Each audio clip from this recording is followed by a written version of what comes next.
బ్రహ్మంగారి ఇంటికాడ బాయ్ అండి. ఇంటికి వచ్చినాం, బ్రహ్మంగారి ఇంటికి వచ్చినాం. బాయ్ డీను.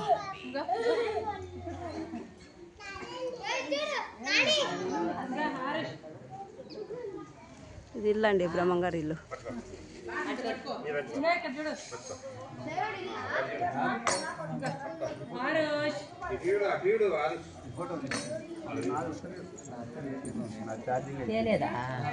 అక్క కొడుతుంది, అక్క వదినమ్మ కొడుతుంది అనే ప్రియాంక. ఇది ఒక స్నాప్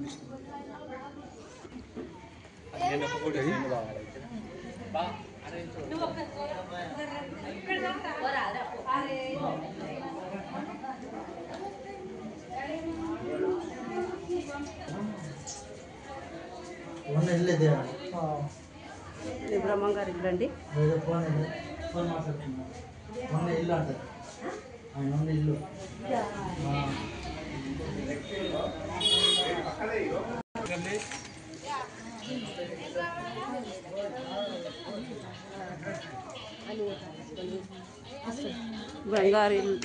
బ్రహ్మంగారి ఇల్లు, బాయి అన్నీ అండి.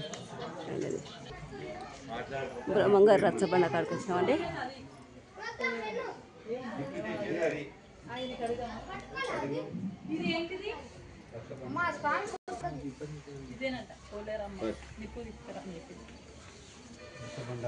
గాజు కట్టిన చూడు.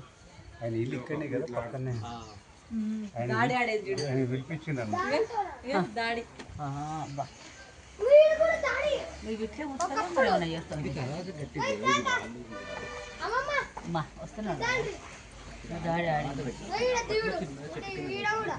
గాడి ఆడుకునేది రచ్చబండ కాడ. బండలు ఏం ఖరాబ్ కావు.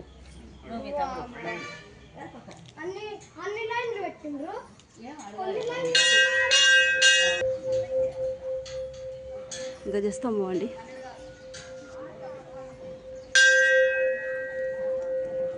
జనగామపల్లి.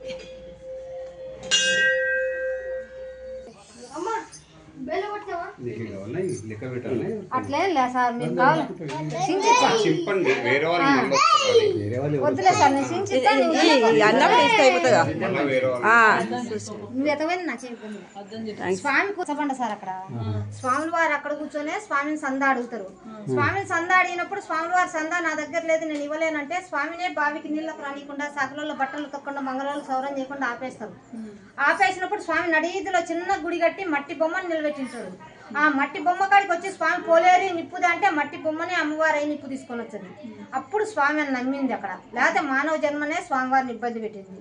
స్వామిని బావికి నీళ్ళకు రానికపోతే స్వామి ఒక్క రాత్రికి జింక కొమ్ముతో దోకునే బావి స్వామి ఇంట్లో. స్వామి భార్య బిడ్డలతో 50 ఏళ్ళు సంసారం చేసిన ఇల్లు. స్వాముల వారికి 5 మంది కొడుకులు, ఒక్క కూతురు వీరనారాయణమ్మ. వీరనారాయణమ్మ సంతతే ఇప్పుడు 8వ తరం గుళ్ళో నడిచేది. కొడుకు సంతానం లేదు స్వామి వారికి, కూతురు సంతానం మాత్రమే.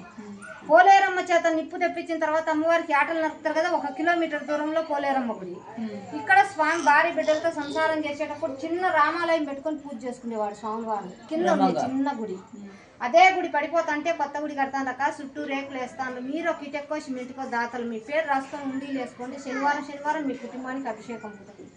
మీ అట్లా దాతల సాయంతోనే కడతా ఉండరు. ఇక్కడ స్వామి పూజ చేసుకునే రామ మందిరం, అక్కడ పోలేరమ్మ చేత నిప్పు తెప్పించింది అచ్చపన్నమ్మ. 1 కిలోమీటర్